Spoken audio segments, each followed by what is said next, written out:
been a year and a half since I got this. So far so good. Let's start it up. I gotta hear that sound again. GT350, got it in December of 15. Yeah. Here we go, with the magic red button.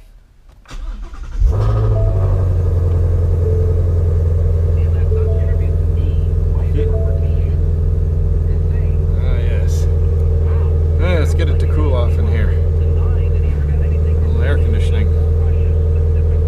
Yeah, so far so good.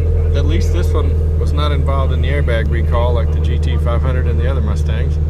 But this one was involved in the oil cooler line replacement. It took about 6 hours at the dealership, but it's done. And since they were there and since it was going to lose oil, I had them change the oil. They're a little sloppy on that. They spilled some oil on the fuse box and there's some dribble underneath the car, so I made sure all that was okay, and it seems to be. But so far so good. This car is thoroughly satisfying as far as the way it handles. I was impressed. I mean, a noticeable improvement over the 14 Mustang. Of course, this has independent rear suspension, those don't, but it handles a lot better. And let's go look under the hood. Oh yeah, and I put one mod on here. This is that metal hood release. The little plastic one was junk. Anyway, it was worth it. Let's take a look out here, see what we got.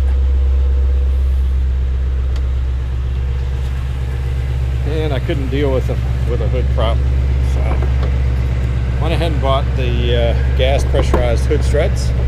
Let's see if we can get this thing open without dropping the camera. There we go. Little flat plane crank engine. Gets up and screams as usual. Try to keep all this stuff under here clean. But, as you can see, these are leaf collectors. This is notorious for this. And the only other objection I have to this thing, side deflectors, these things collect rocks. I don't know if you can see it down in here, but I have to clean these out every few days. Other than that, this thing handles well, it performs well. I'm impressed with it. And other than not having the transmission cooler and rear end cooler, which are subject to that class action lawsuit, I mean, you know, I haven't taken it to the track, but the rumor is if you drive this on the freeway long enough, it might do that overheat situation. But there's a Shelby fix out for that. It's an air deflector that bolts under the transmission. But the good thing about it is it has shields for the catalytic converters.